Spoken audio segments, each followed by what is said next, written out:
Oh man. Oh man. I wasn't expecting to make a video. But one of my very good friends said something to me that was so profound and so fantastic that I was like, motherfucker, I have to make a video. I had to make a video. Um all right, let's just get into it. What's up, guys? Welcome to another episode of Full Blast. I am your host, Raja Burrows, and for some reason, my face actually looks not too bad today. Been feeling a little puffy lately. So yeah, all right, got the lighting. The lighting is also better. I'm not dealing with weird, when I stream in the afternoon, the light comes pouring in. It's a whole fucking thing. So, backstory. So I've been, working out for a long time, years, whatever. I love going to the gym, blah, blah, blah. And obviously during the pandemic, haven't been able to go to the gym. So back in early 2020, so in 2019, I was leaving New York. I gained a bunch of weight. It was a whole fucking thing. Moved to LA, lost about 10 pounds in a month just from like not being stressed all the time and not eating garbage and, at least trying to be a person. And it was great. But I sort of plateaued at a certain weight and I was like, okay, this is fine. I'm still a little bit stressed and I went home for the holidays, whatever. And I got back to this, the weight. It's actually about the weight that I'm at now. And I was like, and I just got stuck here. And I was like, if I'm making an attempt to eat better and working out more, like if I'm doing more of the right things, what isn't working? So I saw a nutritionist. She had some really great suggestions. She was like, you are not getting enough fat in your diet. You need to be doing this, this, and this. And I was like, great, steer away from grain, move towards the whatever. And it was great. And for basically, and then, then we went into the pandemic and, I couldn't go to the gym again. But for the majority of the pandemic, I would say from like March to, I'm going to say mid to late October, I maintained my weight during a fucking pandemic. Like I was able to stay at the weight that I felt comfortable, that I felt good at, was doing the thing. And then once November hit with the stress of the election and American politics, plus just traveling home for Thanksgiving, and also the stress of IJ box, traveling is always stressful. I fucking hate flying. It's one of my, I'm trying to think, it might be my least favorite mode of transportation. Just because there's so much sensory chaos that I just have to be aware of in order to make my flight, right? Like in order to do the thing, like there's just a lot, like I'm in this state of like true hypervigilance, especially again, because I travel alone. It's not like I have somebody else to sort of help share the mental burden of keeping track of stuff and, my luggage and her luggage and whatever, right? So all that is to say, it was a very stressful November and December, gained a bunch of weight. Obviously the holidays, eating cookies. I was home with at my parents' house, eating cookies and watching TV and eating great food in New Mexico, and also not going to the gym because there are no gyms open. And just, I know for myself that working out at home is just not a thing for me. Like, it's not a thing that I do. I have tried on numerous occasions to like get into working out. It just doesn't happen. I need the social, again, ST play. I need the social component of working out in order to like do it, period. But I get out and I walk around, like I've been doing some. But I bring all this up because over the winter break, I saw my doctor for my yearly physical, got blood work done, whatever. and my cholesterol was high. Not super high, but it was over 200, and that's not great. Like, you want to get that below 200. We were talking through what I eat, and I was like, I moved to a different diet. I was talking to a nutritionist, and what it turns out is that because I was eating so much animal fat, that was making my cholesterol levels skyrocket. And in particular, what was happening is I was eating, and again, this was not something I was doing for the majority of the pandemic. It really was like a thing that started to get integrated in late October. Again, starting to think about traveling, trying to process like what the fuck is happening for the holidays. How am I going to do the thing? And, again, very, very hard. And so as a result, I overcompensated and I started eating like way more bacon and way more beef and putting way more butter in my eggs and way more butter on my, like all of these things, that were increasing my cholesterol. In addition to having, I would say that I had 2 eggs for breakfast 4 or 5 days a week. So a total of 10 egg yolks per week. And so I was talking to her about this, and she was like, and also like eating chicken with the skin on it, which again is something that the nutritionist recommended because it would give me it would give me animal fat and give me more healthy fats and whatever. Again, it's the sort of thing that if it hadn't been a pandemic and I were able to like see my nutritionist, once a month and do the food journal and get the blood work all the time and whatever, right? Totally different story. But these are not normal times and we're doing the best we can. Okay, great. So one of the things that my doctor recommended to me was cutting back on the eggs and having a maximum of 4 egg yolks per week, is what she says. And I was like, okay. And then again, in addition to cutting out, more of the animal fats, steering towards the healthier fats and whatever. And again, I was like, all right, great. I'm on board with this. Let me see what works. So I get back to LA and, I lose a couple of pounds just being back here, simply by virtue of not, I wasn't walking at all in New Mexico and just like eating the most delicious food you can imagine. Again, I was on vacation. So it happens. And so I lost a little bit of weight just by eating marginally healthier. But I started to plateau again, and I was like, I don't feel as good as I want to feel. Like I know how my body can feel. I know what I want my body to feel like, and this ain't it. This ain't it. And so again, I looked at my diet, and I was like, I had really been trying since the beginning of the year I was like, all right, let me just see if I can, how much animal fat I can get rid of. Because if that's the culprit, I'll lower the cholesterol, whatever. And what I found a couple of things. One, it just made shopping harder and more expensive because I wasn't, eating the things I was used to eating, whatever. But I definitely felt like, okay, the thing about not eating eggs, I don't think that's going to work for me right now. And I think that I was eating, like, there's enough other animal fat in my diet that I can safely cut down on. Again, especially because I'm not, pumping iron all the time. So I was eating the wrong amount of cholesterol relative to the work my body was doing, right?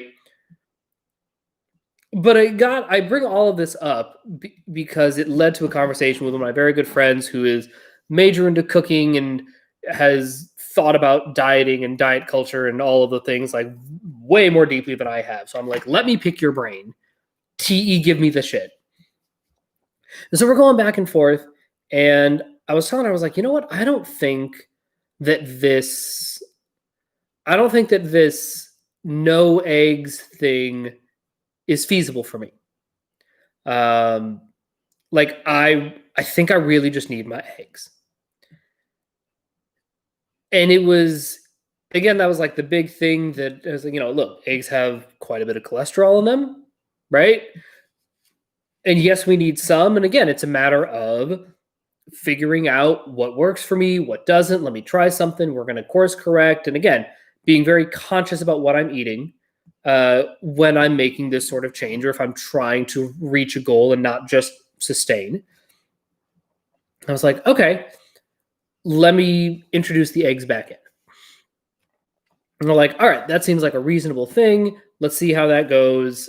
And then just steer away from the other animal fats that were, contributing to my very high cholesterol. Great, cool. I'm good with that. But we started talking about dieting in general. And we started talking about how, and again, this is like plenty of research has been done on this. This is not like we're not making this up. We were talking about how if a habit isn't easy to sustain, you just won't do it. I'm going to find the little snippet from the conversation. Okay, so, and again, I was talking about how, like, I was, I'm being very forgiving to myself, at least for the next 2 weeks, while we get into, for anybody who's following American politics right now, we just had like an actual literal attempted coup in America. Like, domestic terrorists storming the Capitol building to disrupt the proceedings of a free and fair election. Like, that's a real thing that absolutely, objectively, observably, provably happened last night in America. So I'm like, listen, for these next couple of weeks, I'm just getting by. I'm just getting by. We're just doing the thing. I need to not hurt anybody and not kill myself, and whatever. And like, I can't eat 17 boxes of Oreos, but like, I'm not going to beat myself up for going down to the vending machine 2 nights in a row to get some Pop-Tart. Like, that's just not a thing I'm going to worry about for these next couple of weeks. But, we were talking about I'm trying to think of even how to best talk about this. So we were talking about just like building habits and setting habits and things like that, right? Where did this go? Hang on. Okay, here we go. So any adjustments you can consistently and easily make are good, and easily is kind of the important part. If we make good habits easy to do, we're more likely to build them. James Clear talks about this. Every habit person who studies this has talked about this. That's not the interesting part. And, again, we talked about like, people who apparently have great self-control, they make it easy for themselves by not keeping food triggers in their house. And you can, I know that I eat potato chips like a motherfucker, so I don't buy potato chips. Very simple, right? And anything that I know that's unhealthy that I can just go to town on, I just don't buy anymore because then I'll eat it. Again, none of this is interesting. But then she said something that fucking blew my mind. And she said, one valuable thing I did learn from dieting was that you don't have to give up on the day because you ate something you weren't planning on. And that fucked me up. Because I didn't realize how subconsciously that's absolutely how I was living my life in a lot of ways. And how, like, that is the demon swing just in general. Like, that is the most distilled version of what a demon swing looks like, or 0 to perfect, or whatever you want to say, right? It was all sort of getting at the same idea. But just putting it that way, I was like, oh, right. It's not, you don't have to, like, whatever, let's say I have a good breakfast. Like I have my one egg with a little bit of oil in there that I cooked it in or whatever. And then I had, maybe some vegetables or whatever. I had like a nice, good breakfast. Again, I'm putting good in quotation marks. That's a much larger conversation that I am not qualified to have, but like good, right? Healthy, nutritious, not overly high in cholesterol and sugar and, things that are unsustainable. Okay, great. But then let's say for lunch, I'm like, I want to have a fucking bowl of pasta. And I just have a bowl of, I have like a, pasta carbonara with the Alfredo and the bacon and the blah, right?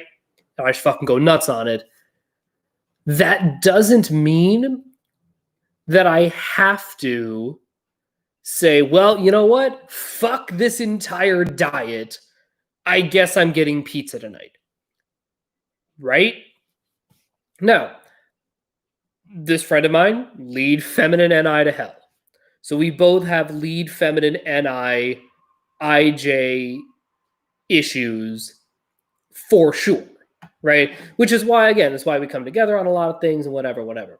But that was something I was like, oh, right, that's just how double observing works. And then once I saw that in the context of double observing, I was like, oh, no, that's how double everything. Oh, right. And then again, all of the dominoes fall down because all of OP, it's just everything is a coin. And if you understand how one coin works in conjunction with one other coin, you can just do that ad infinitum.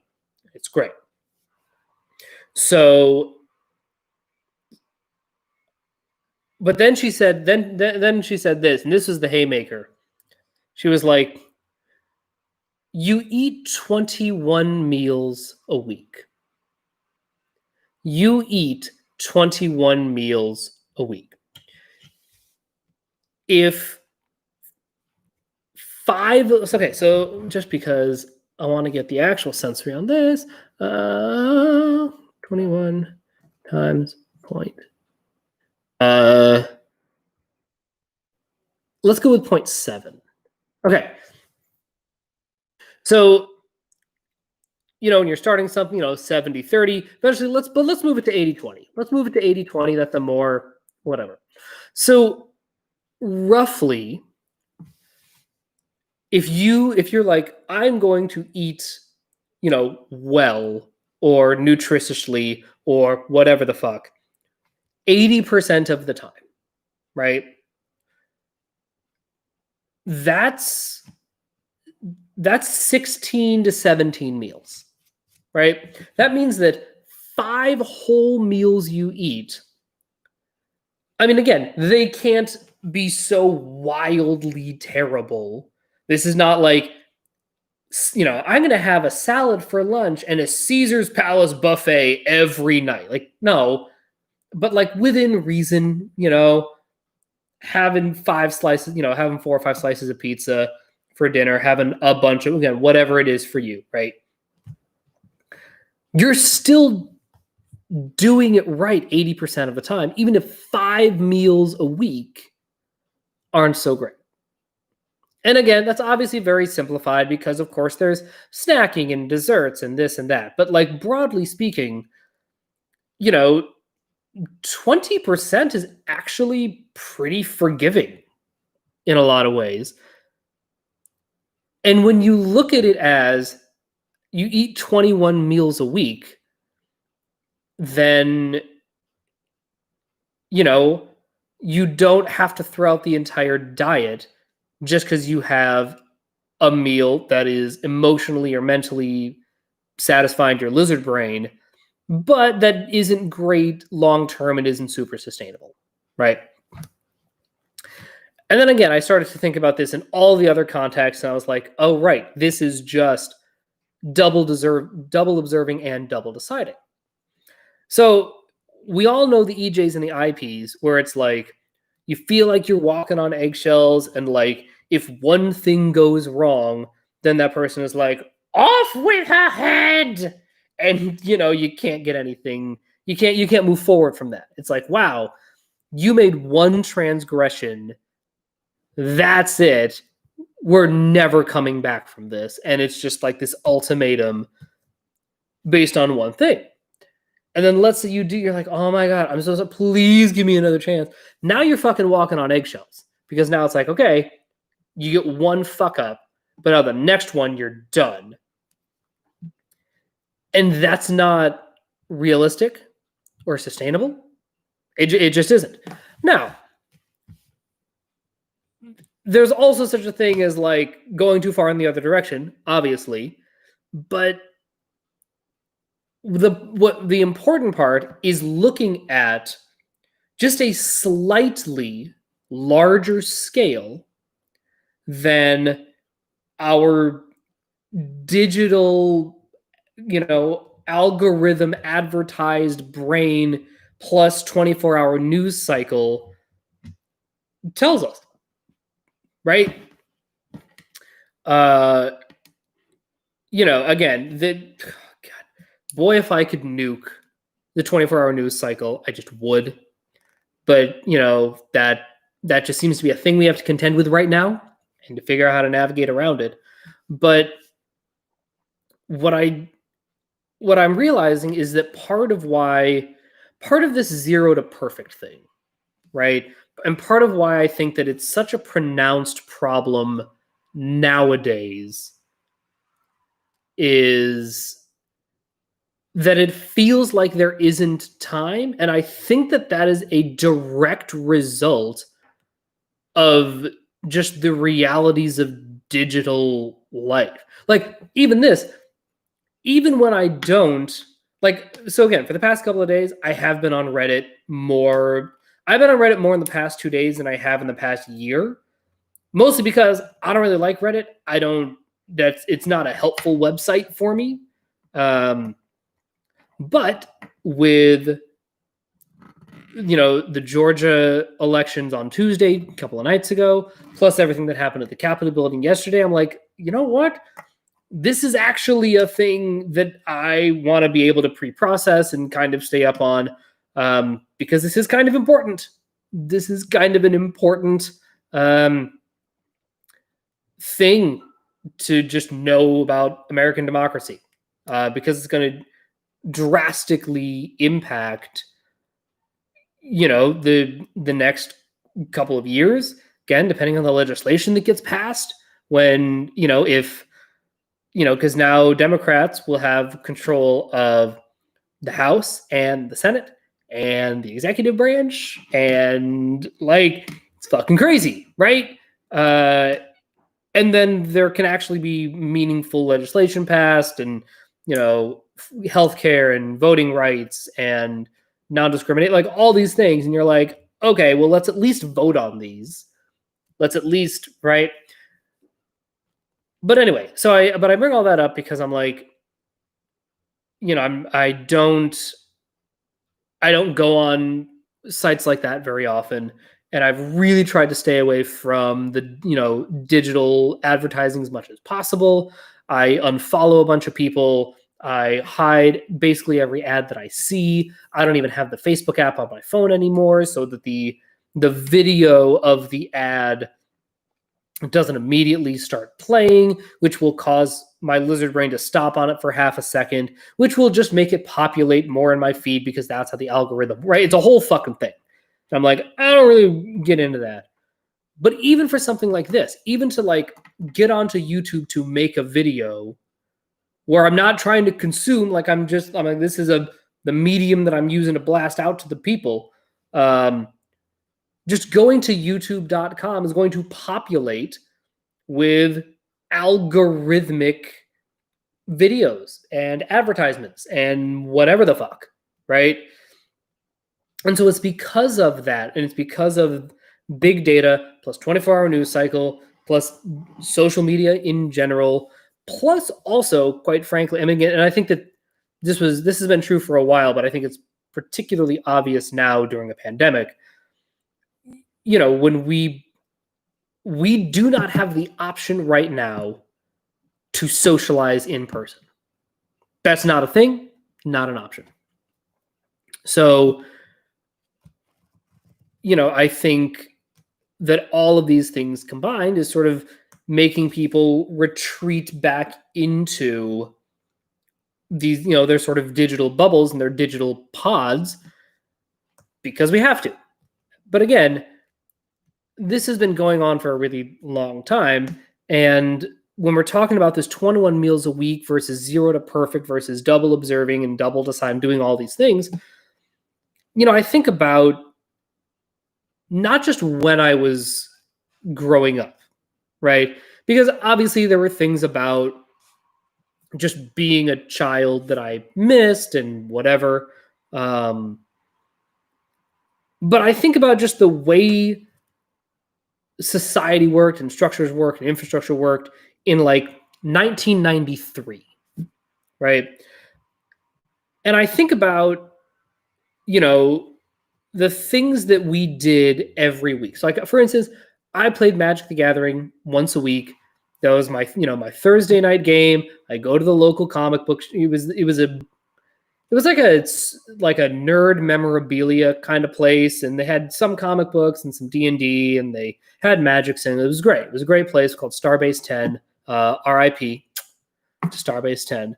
But then again, through middle school and high school, I kept doing it.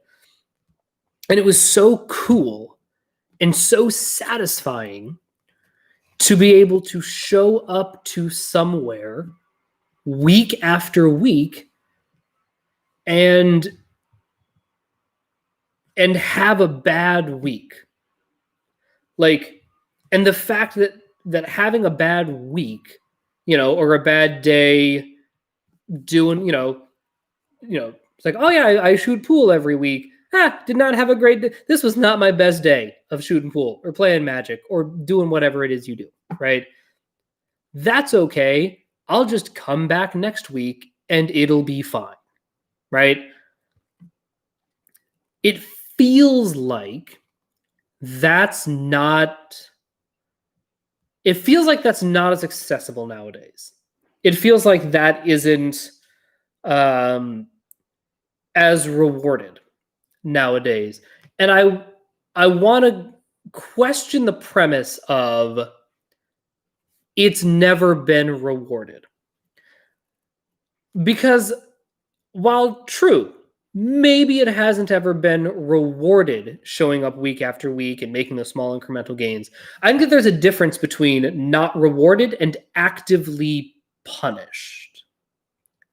And I think that we are now moving towards the actively punished side of things if you don't grow fast enough, if something doesn't move forward within, if it isn't constantly accelerating, again, because of algorithmic targeted advertising, big data, 24-hour news cycle, the fact that all roads lead back to social media. Again, I think about what the process of learning something was like in 1993, and it was just different. And I just remember it being fine to go through a rough patch and to have bad days or to, not do well on a test. I remember when if you didn't do well on a test, it was obviously not great, but it was like, okay, well, I'm doing all of my homework. Here are the quizzes. Here's the test. Okay, that test did not go well. Then you can look back and say, okay, did I really study for this test? Like, did I actually know what I was doing? Could I have, done more? And then for the next time, you're like, oh, that was 73 on that test. That did not, boy, not my best work. And then you're like, okay, tell you what, let me just be more diligent about doing the homework. I never studied for a test in school. The subjects I did well in, I never studied for a test. Not once. I didn't study for Spanish tests. I didn't study for math tests. I didn't study for most science tests. History was never my strong suit. Same with biology, because I had a terrible teacher. But the reason I always did well in language classes and math classes is because I just did the homework every day. And that's just how it went. And then we'd have the occasional quiz or a test every 2 weeks or whatever.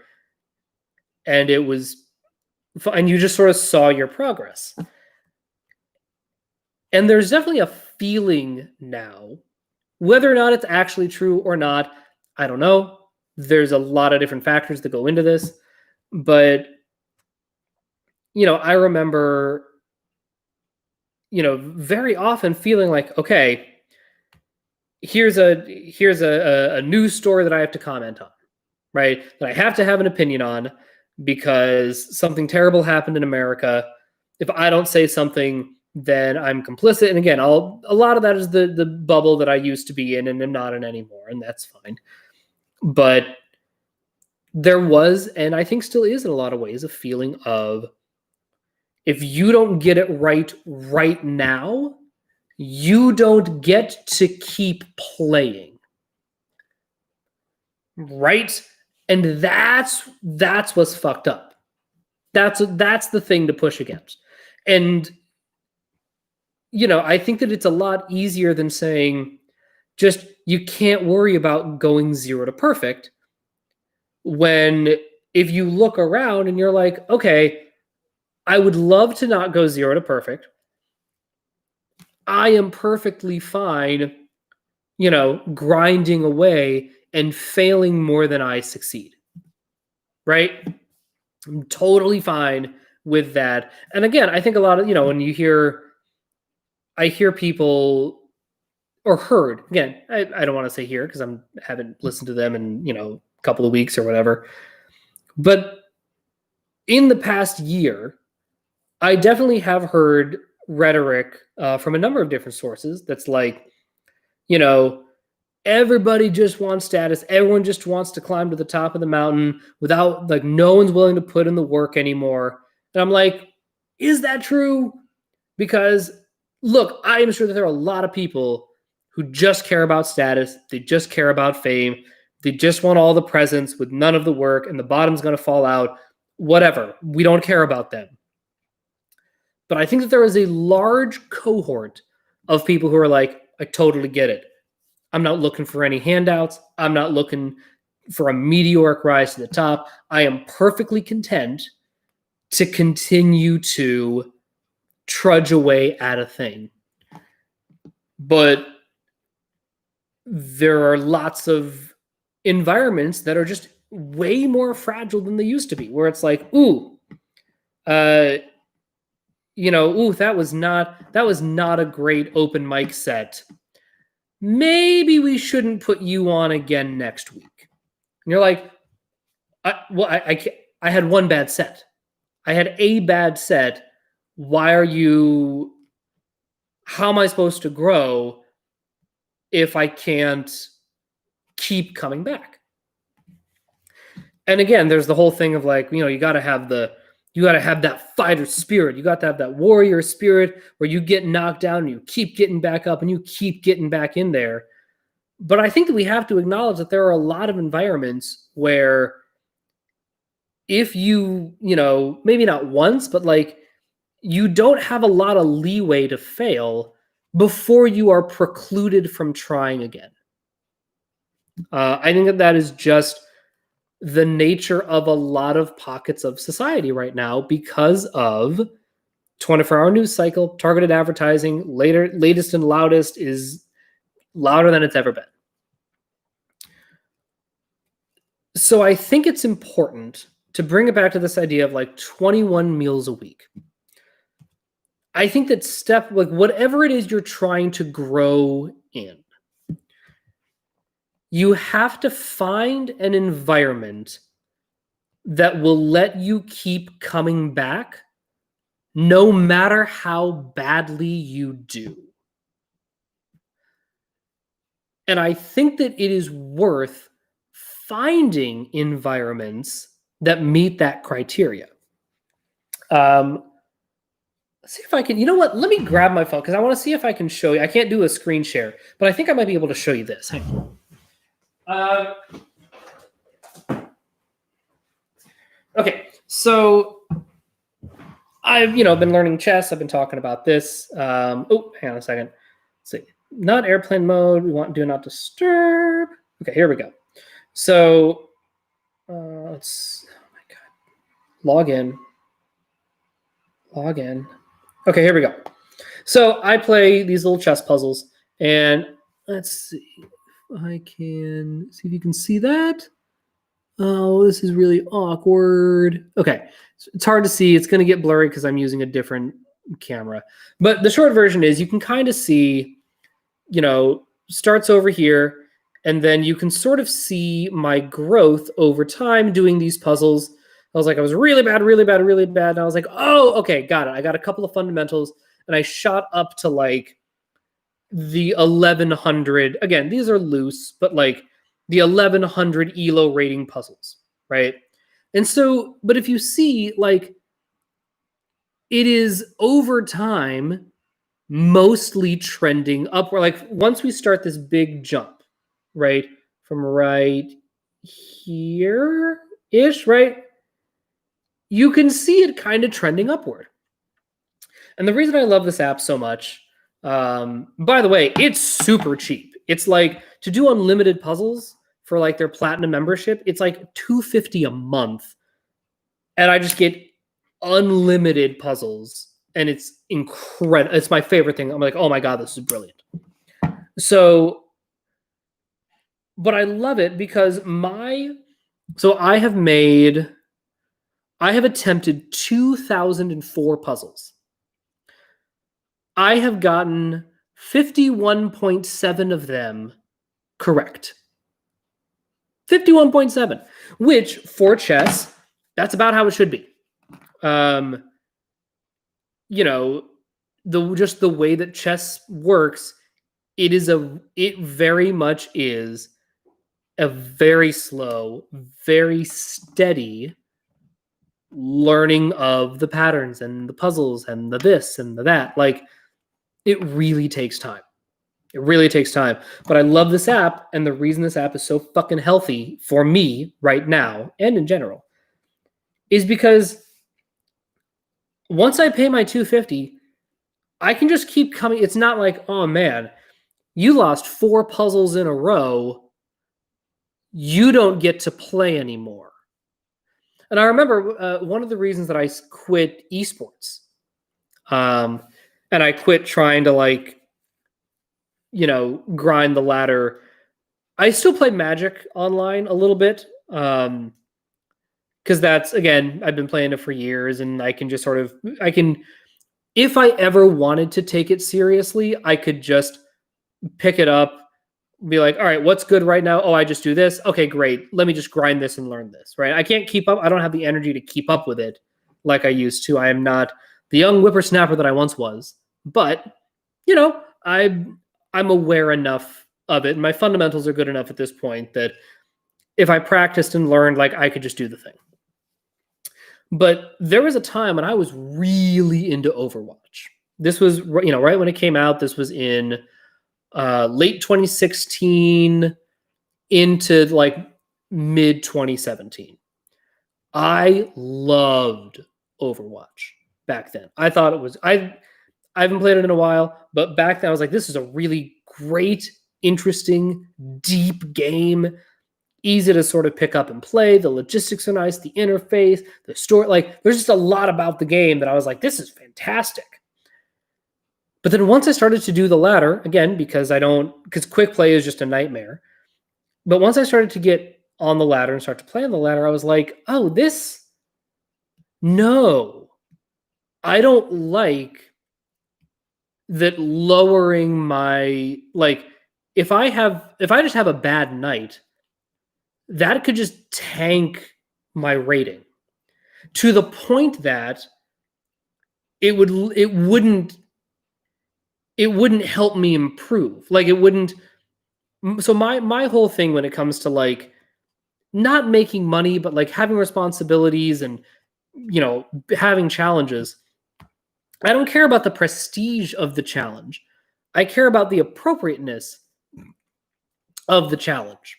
And, I felt like in that particular ecosystem, it felt so fragile, and I had to, like, hold on for dear life just to play the game the way it was appropriate for me to play.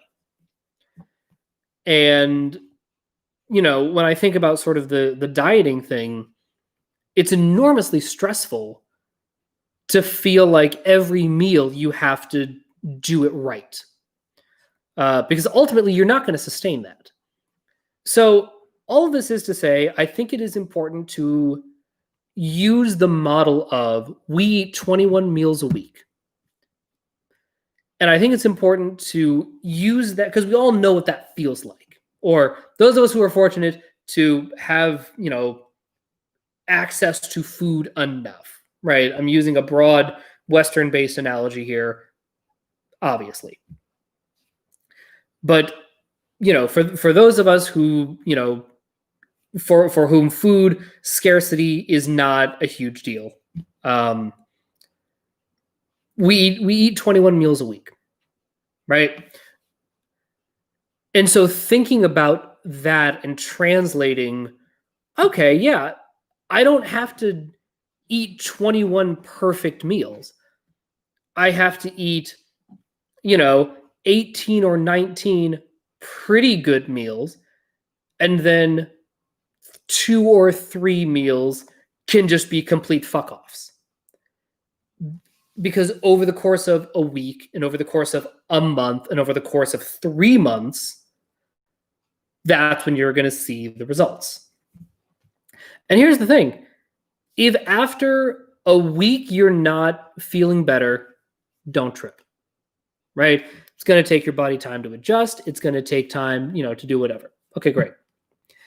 If after a month you aren't, maybe even two, check in 2 weeks. If it's really not working in 2 weeks, make a little tweak here and there. But again, don't fret.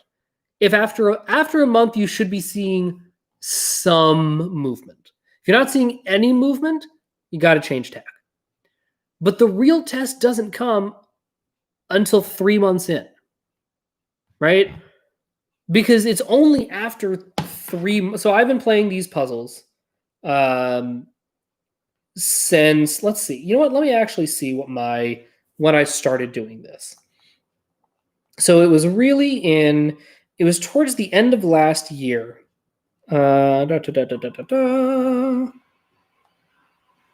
January 3rd, January 2nd, January 3rd. Okay, so I played a lot on January 3rd.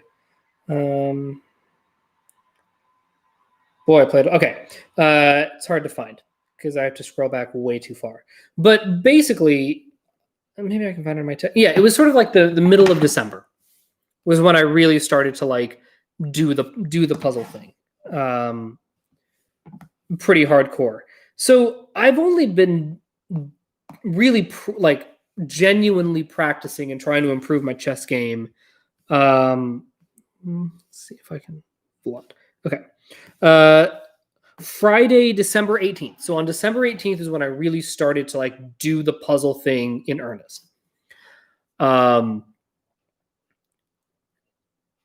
hasn't even been a month, but you can sort of see, like, okay, yes, I had the big spike at the beginning, but, like, really that was from, like, that was just like an old elo that doesn't really count.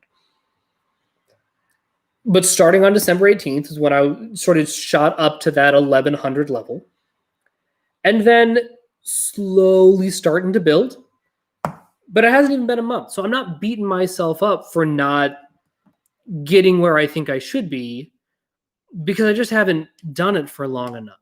And I don't spend 2 or 3 hours a day really focusing on doing the exercises and doing the puzzles and playing games and analyze. Like, I just don't spend the time doing that. This is a thing that I do idly while watching Netflix. Like, that's it. And again, slowly over time. But the reason that I'm able to keep doing it is because it's easy, right? It's so easy for me to just sort of mindlessly do it and not worry about, I got some dips and some falls and some growth and some whatever. And if I find myself like, man, I got like 10 in a row wrong, then I'm like, tonight's not the night. Set it aside. I do something else. I watch the thing. It's fine. But going back to this idea of part of it is mindset, right? Part of it is choosing to see ourselves and our growth on a longer timeline. But an equally big part is being aware of the environmental factors that make doing that hard. Because the more we can be aware of, oh man, I actually want to take a longer view, but my environment around me is making doing that hard. Now you can start to change your environment. Now you can actually start to make meaningful changes that are going to, positively impact your growth. By saying, this is my intention. This is what I want to do. I want to learn to take a longer view. And so now let me look critically at all the things in my behavior, my environment, the resources, whatever, that are either enabling or inhibiting that growth. And I'm going to end on one thing. I've talked about the show Yellowstone before. Fucking love that show. Oh my God. I could talk for hours about Yellowstone because I just think it's brilliant. But there's a character in there named Jimmy.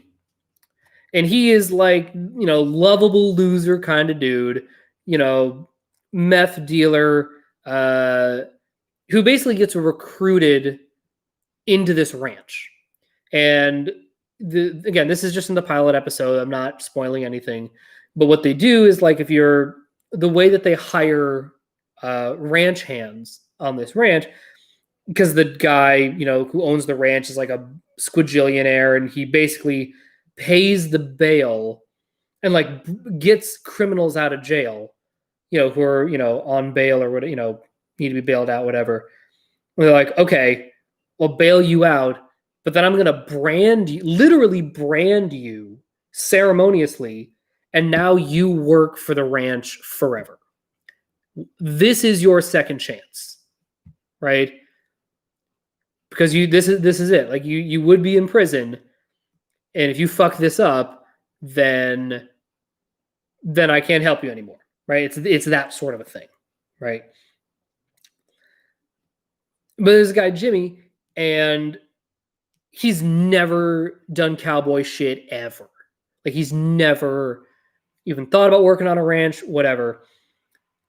But he just gets basically kidnapped and shanghaied into this permanent job life. And what I think is so beautiful about his arc is that he's a terrible cowboy for basically the whole first season. Like, the first 6 or 7 episodes is just Jimmy being bad. I mean, obviously there's other stuff that happens in the show too, but they just show him being a shitty cowboy. Because of course he is, because he's never fucking tried to cowboy before. But as the season progresses, he actually learns how to ride a horse properly. And he learns how to lasso things. And he learns, again, he's not the best cowboy in the world, but he gets better because he is allowed to just keep showing up day after day. And they knew that when they hired, branded, stole, kidnapped him. They're like, and they even say he has a terrible day and his entire body, he just aches. He's fucking miserable. He's like, I am not cut out to be a cowboy. And, the old wise cowboy, played by Forey Smith. He's brilliant. He's great because he's the legit cowboy in real life. He's like, son, nobody's ever cut out to cowboy. It's something that gets cut into you. Which again, it's that like, oh, that like cowboy poetry that just fucking gets me every time. But I think about his arc and I was like, yeah, Jimmy he didn't have a choice, but he just kept showing up day after day. And eventually he got better at cowboying. And it's not like, okay, I think we need to, boy, he sucks after a week. Guess we got to kill him. Like, that isn't what happens. So all this is to say, be like Jimmy.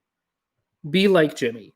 Find an environment that lets you keep coming back and lightly fucking up day after day after day. Because that is a healthy environment for growth. That is an environment where you will actually become your best self because you will have so many opportunities to fail, but also an equal or greater number of opportunities for that failure to not matter. All right, that's all I got for today. Thank you so much for hanging out with me, and I will talk to you guys later. Bye.